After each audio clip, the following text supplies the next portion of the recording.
হ্যাঁ, মাননীয় মুখ্যমন্ত্রী ডাক্তার মানিক সাহার যে গতকালের বক্তব্য এটা শুনেছি।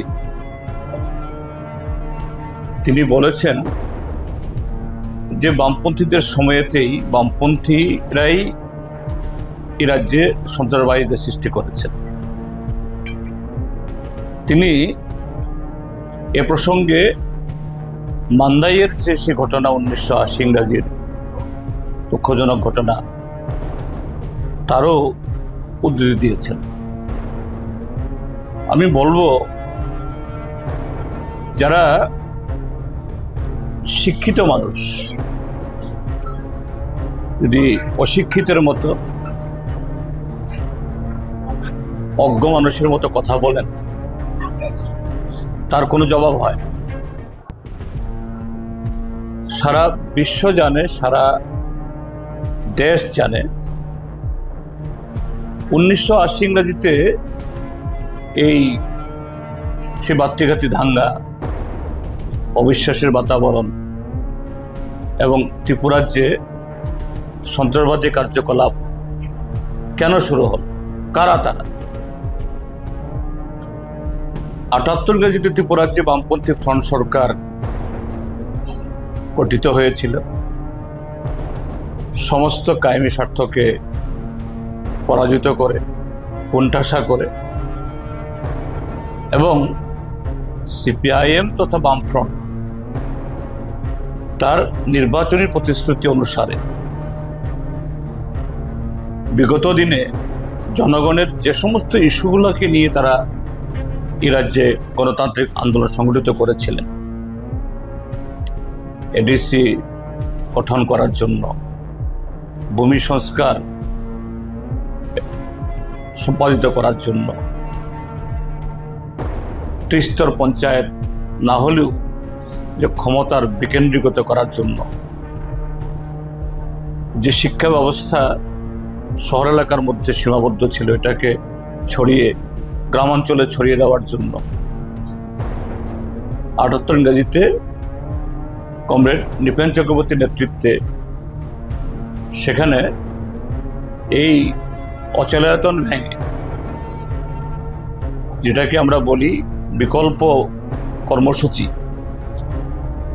সেই বিকল্প কর্মসূচি শুধু ত্রিপুরা কেন, সারা দেশের মধ্যে এই ত্রিপুরাজ্যের মধ্যেই তৎকালীন বামফ্রন্ট সরকার পথ দেখিয়েছিলেন।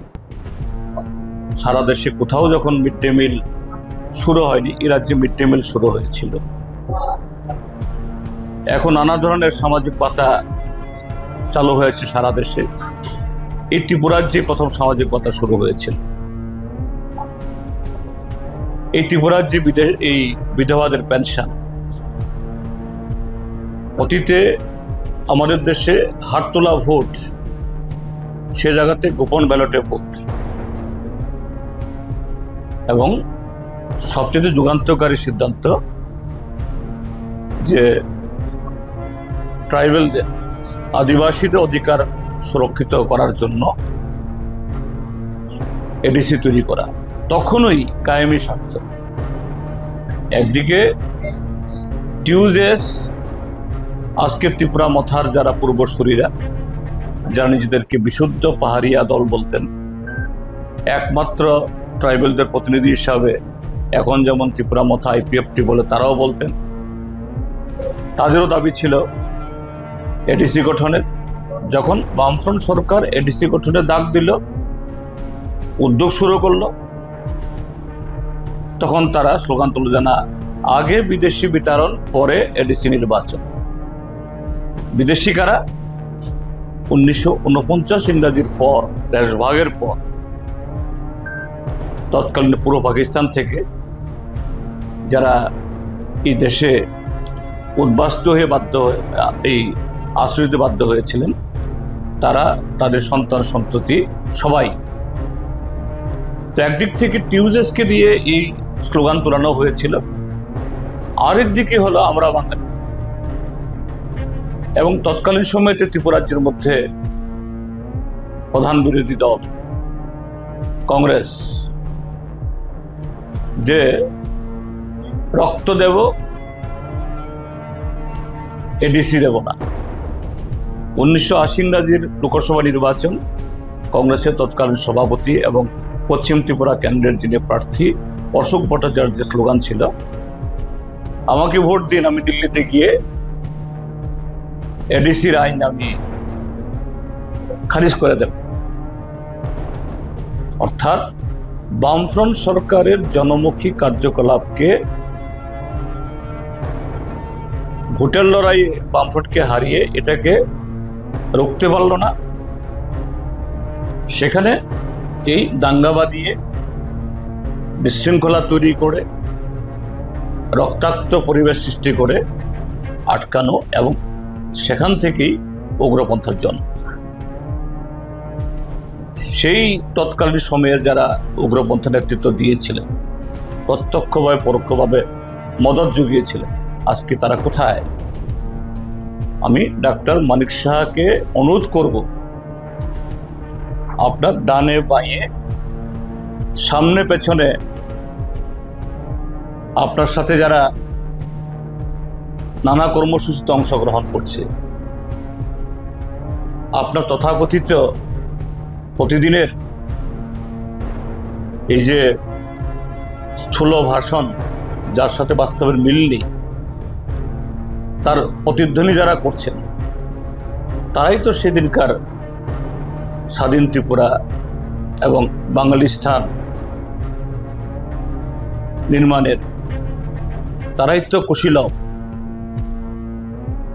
এবং ঘটনাচক্রে বা কাকতালীয়ভাবে ডাক্তার মানিক শাহ যখন গতকাল বয়ান দিয়েছেন, তার একদিন আগে আমরা বাঙালির একটা মিছিল আগরতলাতে গেছে। একজন প্রবীণ এই আমরা বাঙালি তার বক্তব্য শুনেছি, একই কথা। তার বক্তব্য সিপিআইএম বামপন্থীরা এরা উগ্রপন্থী তৈরি করেছে।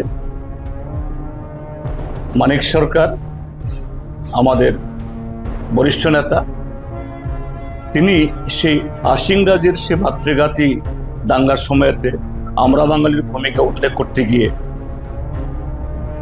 তাকে তারা রাজপথে অনেক কটূক্তি করে অনেক কুৎসা রটিয়েছেন।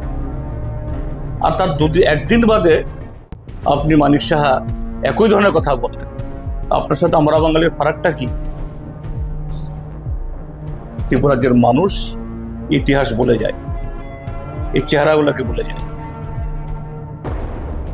এই রাজ্যে উগ্রপন্থা সৃষ্টি করেছে কে?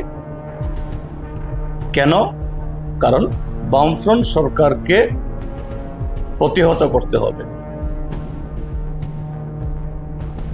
নির্বাচনী ময়দানে হারানো যাচ্ছে না, কাজেই পেছন থেকে এখন অন্য কায়দায় আপনারা সরকার দখল করছেন। তখন উগ্রপন্থার হাত ধরে সরকারে আসার চেষ্টা করতেন, যে কায়দাটা তার মধ্যে পার্থক্যটা এখানে। কিন্তু আপনারা সবাই একই নৌকার যাত্রী। মুখে আপনারা জনগণের কথা বলেন, রাজ্যের কথা বলেন, দেশপ্রেমের কথা বলেন, কিন্তু বাস্তবে এই সাম্প্রদায়িকতা, উগ্র জাত্যাভিমান, স্বাধীন ত্রিপুরা, স্বাধীন বাঙালিস্তান, ত্রিপুরাল্যান্ড, গ্রেটার ত্রিপুরাল্যান্ড, এই শব্দগুলো সবটাই একটা আর একটা সমার্থক। এইভাবে ত্রিপুরা রাজ্যের মানুষকে বিভ্রান্ত করা যাবে না।